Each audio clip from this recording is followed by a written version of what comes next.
하나님의 평강과 은혜가 함께 하시길 주님의 이름으로 축복합니다. 한마음으로 신앙 고백하시며 12월 13일 화요일 새벽 기도회를 하나님께 올려드리겠습니다. 나는 전능하신 아버지 하나님 천지의 창조주를 믿습니다. 나는 그의 유일하신 아들 우리 주 예수 그리스도를 믿습니다. 그는 성령으로 잉태되어 동정녀 마리아에게서 나시고 본디오 빌라도에게 고난을 받아 십자가에 못 박혀 죽으시고 장사된 지 사흘 만에 죽은 자 가운데서 다시 살아나셨으며 하늘에 오르시어 전능하신 아버지 하나님 우편에 앉아 계시다가 거기로부터 살아있는 자와 죽은 자를 심판하러 오십니다. 나는 성령을 믿으며 거룩한 공교회와 성도의 교제와 죄를 용서받는 것과 몸의 부활과 영생을 믿습니다. 아멘. 하나님, 오늘도 우리에게 믿음 주셔서 주의 이름 부르며 기도하게 하시니 감사드립니다. 오늘도 말씀 주실 하나님의 은혜를 기대합니다. 동행하시며 인도하시는 주의 손길을 경험하고 체험하는 하루가 되게 하옵소서. 예수님의 이름으로 기도드립니다. 아멘. 하나님 말씀 보시겠습니다. 신약성경 데살로니가 전서 4장 1절에서 12절까지 말씀입니다. 데살로니가 전서 4장 1절에서 12절까지 말씀 제가 봉독합니다. 그러므로 형제들아, 우리가 끝으로 주 예수 안에서 너희에게 구하고 권면하노니 너희가 마땅히 어떻게 행하며 하나님을 기쁘시게 할 수 있는지를 우리에게 배웠으니 곧 너희가 행하는 바라 더욱 많이 힘쓰라. 우리가 주 예수로 말미암아 너희에게 무슨 명령으로 준 것을 너희가 아느니라. 하나님의 뜻은 이것이니 너희의 거룩함이라. 곧 음란을 버리고 각각 거룩함과 존귀함으로 자기의 아내 대할 줄을 알고 하나님을 모르는 이방인과 같이 세욕을 따르지 말고 이 일에 분수를 넘어서 형제를 해하지 말라. 이는 우리가 너희에게 미리 말하고 증언한 것과 같이 이 모든 일에 주께서 신원하여 주심이라. 하나님이 우리를 부르심은 부정하게 하심이 아니요 거룩하게 하심이니 그러므로 저버리는 자는 사람을 저버림이 아니요 너희에게 그의 성령을 주신 하나님을 저버림이니라. 형제의 사랑에 관하여는 너희에게 쓸 것이 없음은 너희들 자신이 하나님의 가르침을 받아 서로 사랑함이라. 너희가 온 마게도냐 모든 형제에 대하여 과연 이것을 행하도다. 형제들아 권하노니 더욱 그렇게 행하고 또 너희에게 명한 것 같이 조용히 자기 일을 하고 너희 손으로 일하기를 힘쓰라. 이는 외인에 대하여 단정히 행하고 또한 아무 궁핍함이 없게 하려 함이라. 아멘. 다시 한번 말씀을 천천히 읽으시면서 개인적으로 조금 더 깊이 있게 묵상하는 시간을 갖도록 하겠습니다.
오늘 본문은 바울이 데살로니가 교회에 보낸 첫 번째 편지의 마지막 당부 내용에 해당이 됩니다.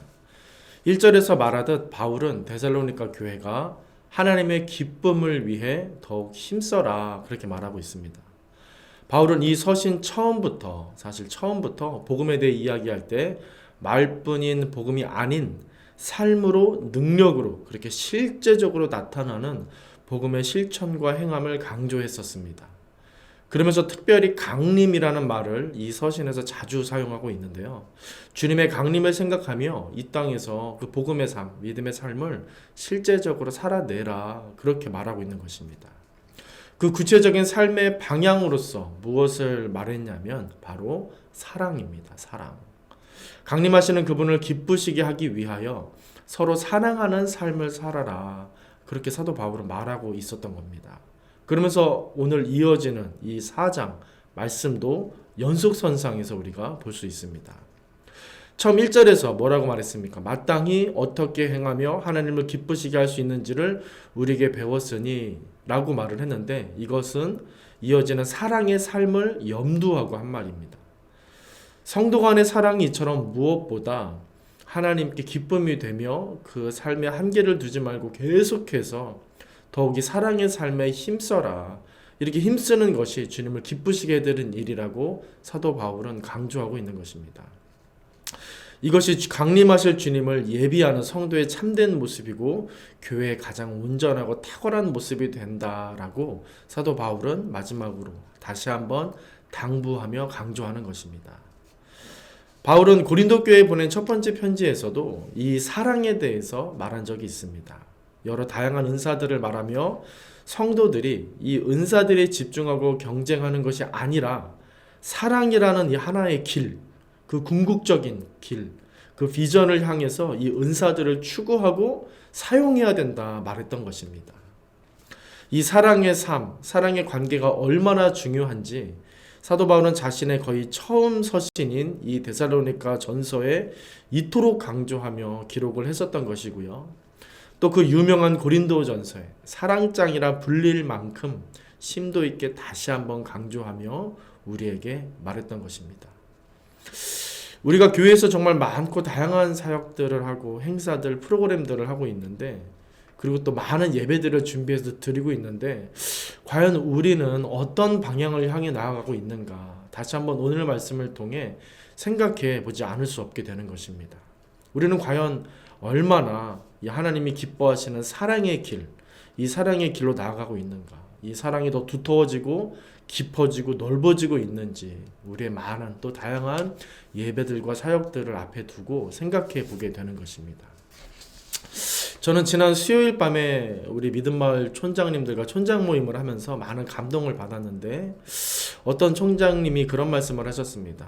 자신이 어떤 불이익을 당하는 그런 좀 상황을 만나게 돼서 상대에게 큰 화를 냈었다. 그렇게 말씀하시면서 시간이 지날수록 그 화를 낸 자신을 돌아보게 되고 반성하게 되었다. 왜 내가 그렇게 화를 냈을까? 그러지 않아도 됐는데 라는 그런 좀 생각, 반성들을 나누어 주셨습니다. 그런 이야기를 솔직하게 나눌 수 있다는 것도 너무나 감사하고 기쁘고 또 그분이 화를 낸 것으로 끝난 게 아니라 그런 자신을 되돌아보고 반성하게 되었다는 것이 참 은혜가 되고 기쁨의 내용들이 되었습니다. 우리가 주님을 믿고 그 사랑의 말씀을 생각할 때 우리가 더 진실해지고 더 온전해진다는 그 깨우침을 그 촌장님의 나눔 속에서 저는 좀 느낄 수 있었던 것입니다.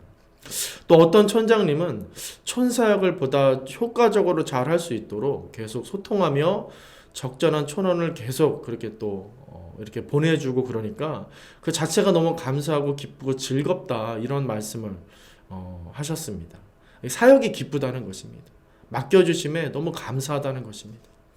이 말보다 목회자를 행복하게 해주는 말이 없을 것 같습니다. 영혼에 대한 마음이 있으니까 촌원을 보내주고 또 사역을 맡겨주고 소통하니까 기뻐하고 즐거워하는 것이 아닌가 싶었습니다.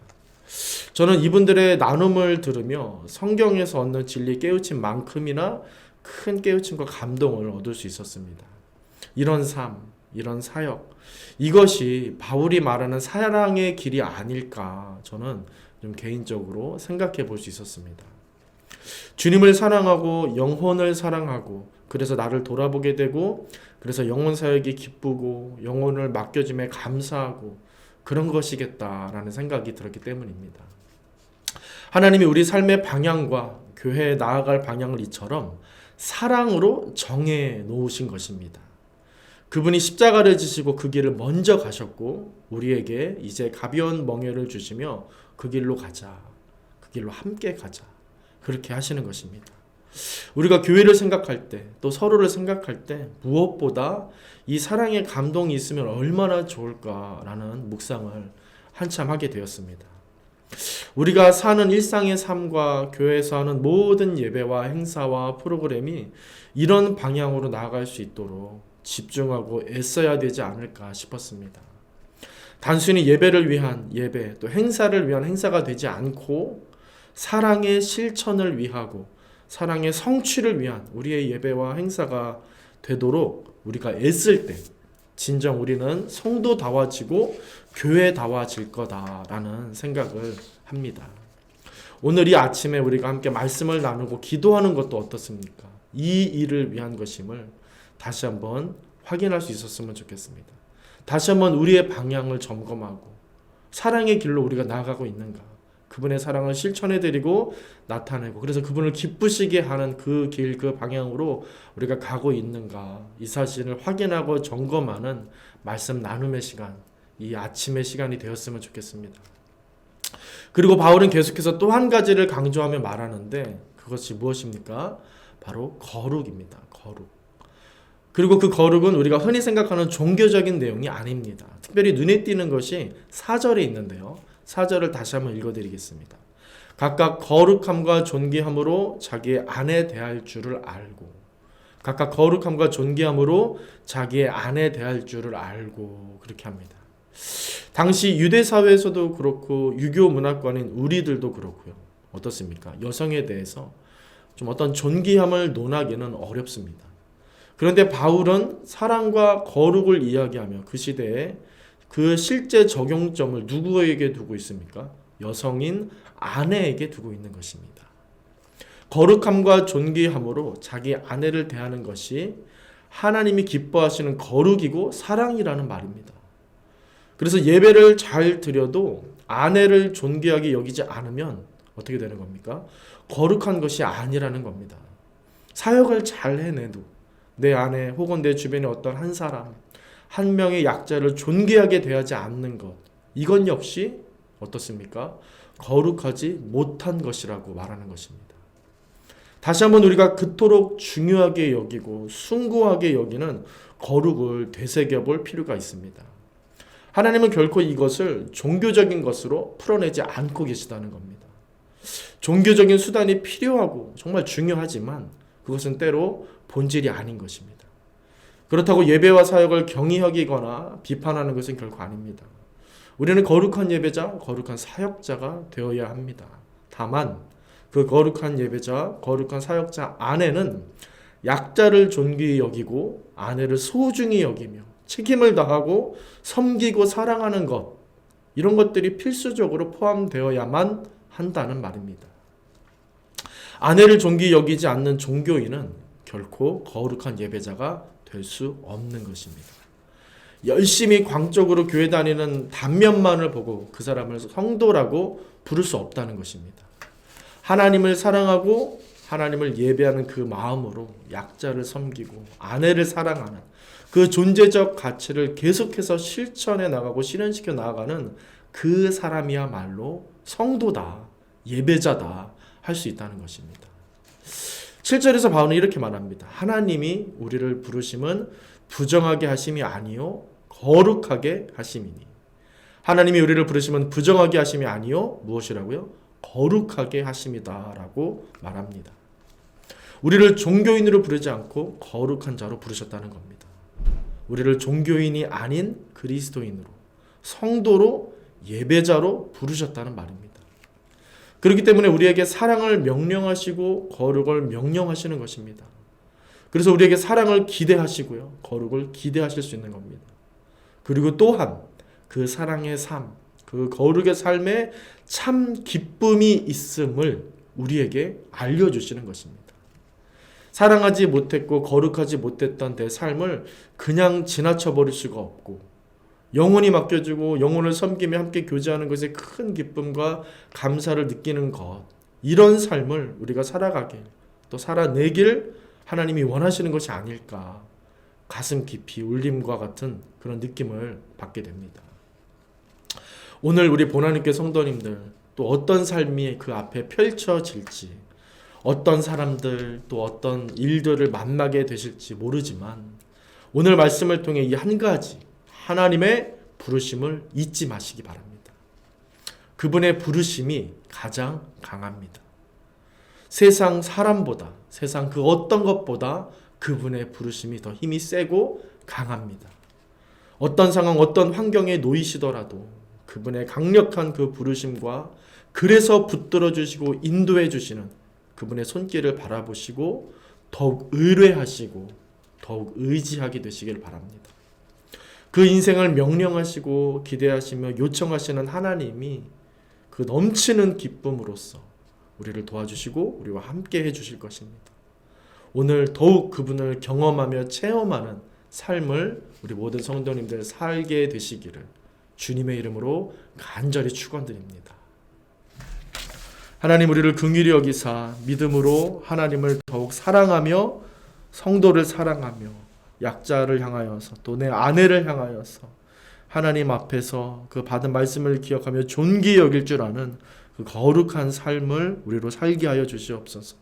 참된 예배자, 참된 그리스도인, 참된 성도, 참된 교회, 그래서 세상과 비교할 수 없는 기쁨을 누리는 인생을 우리가 살길 원합니다. 하나님, 오늘 말씀을 붙잡고 주님의 인도하심을 기대하며 나아가오니 그 강한 부르심으로 우리를 주장하시고 하나님 우리의 삶 속에 좌정하셔서 역사하여 주시옵소서. 예수님의 이름으로 기도드립니다. 아멘. 하늘에 계신 우리 아버지, 아버지 이름을 거룩하게 하시며 아버지 나라가 오게 하시며 아버지의 뜻이 하늘에서와 같이 땅에서도 이루어지게 하소서. 오늘 우리에게 일용할 양식을 주시고 우리가 우리에게 잘못한 사람을 용서하여 준 것 같이 우리의 죄를 용서하여 주시고 우리를 시험에 빠지지 않게 하시고 악에서 구하소서.